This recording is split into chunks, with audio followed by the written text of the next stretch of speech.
श्री गणेशाय नमः। हर हर महादेव। नमस्कार दोस्तों, सन्यासी जी के चैनल पर आपका स्वागत है। दोस्तों, आज हम अपने मन की बात या अपनी मनोकामना को महादेव तक कैसे पहुंचाएं, इस विषय पर बात करेंगे। अर्थात इस वीडियो में हमने ऐसे 3 तरीके बताए हैं जिनसे आप अपनी मन की बात को भगवान महादेव तक पहुंचा पाएंगे। दोस्तों, आपसे यह अनुरोध है कि इस वीडियो को स्किप ना करें और पूरा देखें, क्योंकि इस वीडियो में बहुत सी महत्वपूर्ण बातें बताई गई हैं। अगर आप स्किप करेंगे तो आप किसी महत्वपूर्ण बात को मिस कर देंगे। दोस्तों, होता क्या है कि हम लोग सालों से मंदिर जाते हैं, पूजा करते हैं, तंत्र मंत्र यंत्र का भी सहारा लेते हैं ताकि भगवान हमारी मनोकामना को सुने और उसे पूरा करें। लेकिन अनेक सालों बाद भी हमारी मनोकामना पूरी नहीं होती और कुछ लोगों की प्रार्थना भगवान तुरंत सुन लेता है। पर हमारी बातें नहीं सुन रहे हैं, ऐसा क्यों? तो आपने कभी ये सोचा है कि अपनी कुछ ना कुछ तो गलती जरूर होगी जिसके कारण महादेव हमारी मन की बात को नहीं सुन रहे हैं? तो आइए जानते हैं इन 3 तरीकों के बारे में जिनके इस्तेमाल से हम अपने मन की बात महादेव तक पहुंचा सकते हैं।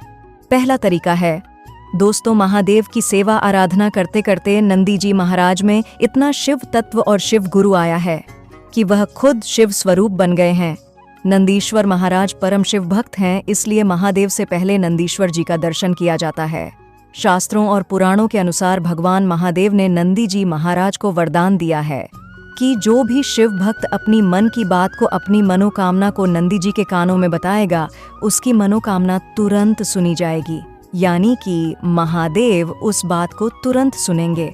महादेव के मंदिर के बाहर नंदेश्वर जी महाराज इसलिए विराजमान होते हैं क्योंकि शिव भक्तों की बात महादेव तक आसानी से पहुंचा सके।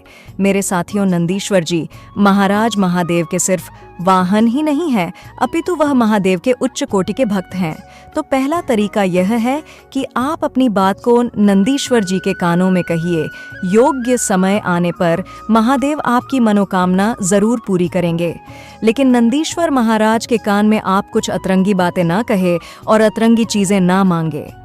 अब दूसरा तरीका, दोस्तों, आपको अपनी बात को महादेव तक पहुंचाने का तरीका यह है कि आप सदैव महादेव की संपर्क में रहिए। दोस्तों, ये सबसे आसान तरीका है क्योंकि आपको मंदिर भी जाने की जरूरत नहीं है या फिर किसी तीर्थ स्थान पे भी जाने की जरूरत नहीं है। महादेव का नाम लेने के लिए कोई भी नियम नहीं है क्योंकि खुद महादेव यम और नियम से परे है। तो हम कौन होते हैं उनकी भक्ति को यम नियम लगाने वाले? साधु संतों ने भी कहा है कि आप बैठते उठते, खाते पीते, सोते जागते या फिर कोई भी रोजमर्रा का काम करते वक्त नाम ले सकते हैं, यानी नाम जाप कर सकते हैं। दोस्तों, नाम जाप के लिए कोई भी बंधन नहीं है, लेकिन मंत्रोच्चारण के लिए बंधन है।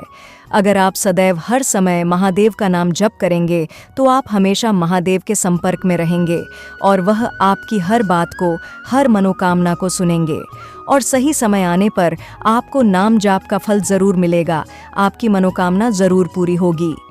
अब आपकी बात को महादेव तक पहुंचाने का तीसरा तरीका है योग। दोस्तों, हम सभी जानते हैं कि इस ब्रह्मांड के सबसे बड़े योग है क्योंकि महादेव को योग योगेश्वर कहा गया है। लेकिन यह तरीका थोड़ा कठिन है लेकिन बहुत सटीक है। दोस्तों, महादेव हमेशा ध्यान में रहते हैं। अगर आप भी ध्यान धारण सीख लें तो आप ध्यान में ही महादेव का दर्शन भी पा सकेंगे। आपकी मनोकामना पूरी होगी और तो और आप इस जन्म मरण के चक्र से भी मुक्ति पाएंगे। अनेक उपनिषदों में योग का, कुंडलिनी जागरण का, ध्यान धारणा का बहुत ही ज्यादा महत्व बताया गया है।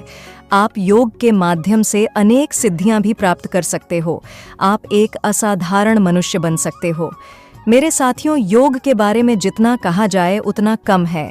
योग में आपको काफी सारा संयम रखना होता है और श्रद्धा उच्च कोटि की होनी चाहिए। लेकिन जब आप योग का अभ्यास करके योग निपुण बन जाएंगे तो इस ब्रह्मांड के बहुत सारे रहस्य भी जान पाएंगे। अब यह तो हुआ तीसरा तरीका। मेरे दोस्तों, 3 तरीके आपको बताई हूँ जिनसे आप अपने मन की बात को, अपनी मनोकामना को महादेव तक जरूर पहुंचा पाएंगे। लेकिन दोस्तों, और भी कुछ महत्वपूर्ण बातें हैं जिनका अनुकरण करके आप अपनी मन की बात महादेव तक पहुंचा सकेंगे। जैसे कि आप में महादेव के प्रति अटूट विश्वास और श्रद्धा होनी चाहिए। आप में सच्चाई होनी चाहिए क्योंकि सच्चे मन से कही बात हमेशा सच हो जाती है। आपका मन साफ होना चाहिए। भगवान से कुछ मांगते वक्त आप किसी का नुकसान होना ना मांगे, स्वार्थ की बातें ना मांगे, क्योंकि स्वार्थ के लिए की गई प्रार्थना पूरी नहीं होती। किसी के लिए अपशब्द ना निकाले। महादेव से कुछ मांगने से पहले मन को शांत रखें, मन को शुद्ध रखें और फिर पूरी श्रद्धा से, सब्र से, सहज भाव से, सकारात्मकता के साथ अपनी बात को महादेव के सामने मन की गहराई से रखें और महादेव के सामने पूरा समर्पण करें।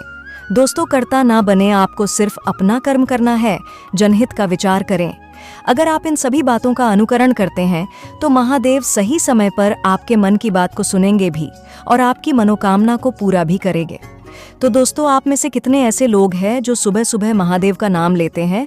हमें कमेंट बॉक्स में ज़रूर बताएं और इस वीडियो को लाइक और शेयर कीजिए, अर्थात महादेव की भक्ति का प्रसार करने में हमें सपोर्ट कीजिए। साथ ही चैनल को सब्सक्राइब कीजिए ताकि महादेव से और अध्यात्म से जुड़े और भी रोचक वीडियो सबसे पहले आप तक पहुंच सके। तो दोस्तों, अब समय है आपसे विदा लेने का। हम फिर मिलेंगे आपसे अगली वीडियो में। तब तक के लिए धन्यवाद। हर हर महादेव।